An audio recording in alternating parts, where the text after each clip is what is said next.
안녕하세요. 깍시 인사드립니다. 최근에 들어서 스트레이트 연짝으로 계속 달러 영상을 게시하고 있네요. 사실 달러에 투자하던 안 하던 단순히 이 환차익을 노리기 위해서 달러 영상을 제가 이렇게 제작하는 건 아니고요. 달러의 방향을 통해서 우리는 경제를 예측하고 준비할 줄 알아야 한다는 의도에서 이 달러 영상을 계속 만들고 있습니다. 달러의 방향에 대해서는 최근의 영상 달러가 경제 방향의 키다 라는 영상에서도 언급을 했고요.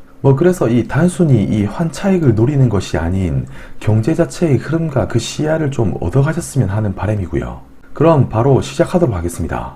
달러와 이 FED 금리, 부제로는 버블 붕괴는 XX의 정점에서 시작된다 라는 부제로 영상을 시작해 보도록 하겠습니다. 이 XXX는 뒤에서 추가로 이야기를 해보도록 할게요. 그리고 내가 여태 이 깍시 영상을 봐왔는데, 깍시 영상을 몇 차례 봐왔는데 아직도 내가 구독이 아니다 하신 분은 구독과 좋아요 한번 꼭 눌러주시고요.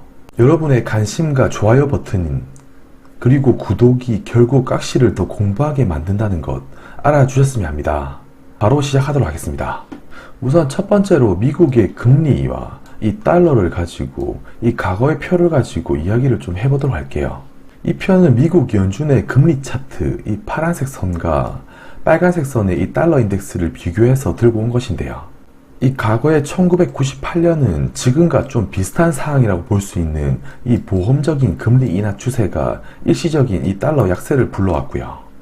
이때의 금리 인하는 2000년 초반까지 이 버블 사이클을 연장시키는 일을 했어요. 그리고 2000년 초의 금리 인하는 이 즉각적인 달러 약세를 불러오지 못하고 닷컴 버블은 터졌으며 경제 위기는 시작이 되었습니다. 이 회색으로 음영치어진 부분이 이 경기 침체 구간으로 보시면 되고요. 이렇게 지속적으로 금리를 인하하는 와중에 2002년에는 중국이 WTO를 가입한 이후부터는 달러는 이렇게 약세로 변모해서 약달러의 추세를 보이는데요. 그래서 이 시점을 어떻게 보면 이때도 지금 중국의 자본시장 개방 이슈와 같이 이 17년 전에는 이 WTO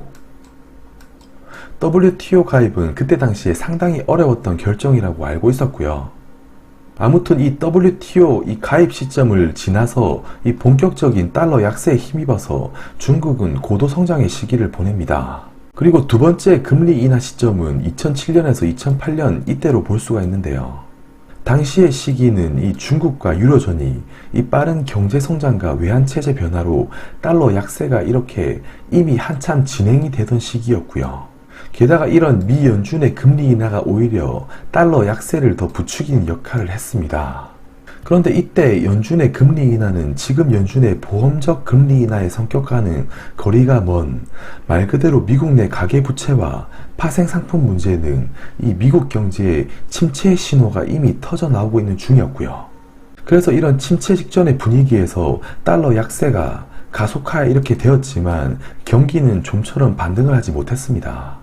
그리고 이후 금융기관의 파산과 위기로 달러는 다시 이렇게 강해지기 시작했고요. 그리고 이때부터 연준은 양적 완화를 시행해서 억지로 이 달러를 투입시켰고 유동성을 확대시켰고 달러를 더 약화시켰습니다. 그래서 사실상 이 기간은 양적 완화의 기간으로 봐도 되고요. 그리고 다시금 2016년부터 시작되어 온 미국의 이런 금리 인상 그리고 올해 3번의 금리 인하까지 대략적으로 아주 간략하게 지난 미국의 금리와 달러 사이클을 이렇게 나타내어 봤습니다. 사실 이런 기준금리와 달러의 흐름은 항상 우리 머릿속에 알고 있을 필요가 있다고 생각이 들어서 제가 이렇게 준비를 해봤고요. 이번에는 미국과 중국의 GDP 성장률과 이 달러 시기를 같이 한번 보도록 할게요. 참고로 파란색 선이 미국의 GDP 성장률이고요. 검은색 선은 중국의 GDP 성장률 곡선입니다. 우선 과거의 시기로 다시 여행을 좀 떠나보게 되면 1995년도부터 2000년도까지 이 2000년도 초까지의 이 시기는 미국의 성장률이 이렇게 우상향하는 데 반해서 중국의 경우 이렇게 지속 하향 곡선을 그리고 있는 국면이고요. 이때는 공교롭게도 달러가 강세로 쭉쭉 치고 나갔던 시기입니다. 제가 지난 영상 언급한 적이 있어요. 달러 강세 시기에 이 미국 이해 국가보다 이 미국이 더 잘 나갔다 이렇게 얘기를 했습니다. 그리고 한 2002년쯤 되겠죠. 중국의 WTO 가입 이후 본격적으로 달러는 약세를 띠기 시작하고, 이 시기는 다시 공교롭게도 그 주인공이 이제는 미국이 아니라 중국이 바톤을 이어받게 됩니다. 미국의 경제 성장률이 이렇게 주춤한 데 비해서 중국은 2007년, 2008년까지 이렇게 쭉쭉 치고 올라가면서 우상향하게 되고요. 그래서 이런 신흥국이 본격적으로 발전할 수 있는 발판은 바로 이 달러 약세가 전제가 되었습니다. 그리고 금융위기를 지나서 한 2012년부터는 다시 이 달러 강세장이 지금 출현이 되는데요. 달러 약세로 장시간 흘러왔으니 이제는 달러 강세로 변모하는 것이죠. 그래서 2010년대는 이 달러의 강세 시대였다라고 해도 무방하지 않고요. 그럼 이 시기는 과연 어떻게 흘러갔겠습니까? 과거에 1990년 후반과 2000년 초와 같이 이 달러 강세장이 출현하면서 미국은 그래도 이 성장률이 굳건하게 이렇게 움직이는데 반해서 중국은 말 그대로 우하향 곡선으로 이렇게 내리꽂고 있는 형국이고요. 그래서 현재를 이 과거의 시점과 그것도 굳이 끼워 맞춰서 생각해 본다면 2000년 초반과 지금이 비슷하지 않나 이렇게 생각이 듭니다. 그래서 2010년대 미국의 경제 성장률은 이 플러스 국면으로 나름 굳건하게 움직이고 있지만, 이 중국의 경제 성장률은 이렇게 하향 곡선을 그리고 있다. 그리고 현재는 과거에 중국이 이 WTO 가입을 지금 앞두고 있었던 반면 지금은 이 자본시장 개방을 앞두고 있다는 것. 그래서 깍시는 시간의 문제일 뿐 이 중국의 자본시장 개방은 이미 진행되고 있고 앞으로 전면 개방될 것이다 이렇게 보고요. 결국에 시간의 문제일 뿐 진행될 것이라고 이렇게 보고 있습니다. 그래서 여기서 다시 한번 함축해 볼 수 있는 것은 결국 이 달러가 이 강세 시기에서는 이 미국이 강했다. 달러가 반대로 이 약세 시기에서는 미국 이외의 국가가 잘 나갔다. 이런 걸 우리는 인지해야 한다는 것이고요. 그리고 그래프상으로 봤을 때 2000년 초반에는 미국의 경제 성장률이 꺾이면서 경기 침체가 발생했던 것 같이 2007년에는 이와 반대로 달러 약세의 끝점에서 중국의 경제 성장률이 꺾이면서 경기 침체가 발생했다는 점이고요. 저 깍시가 향후를 완벽하게 예측할 수는 없지만 결국 달러는 약세 추세로 변모할 가능성이 높다는 게 제 의견입니다.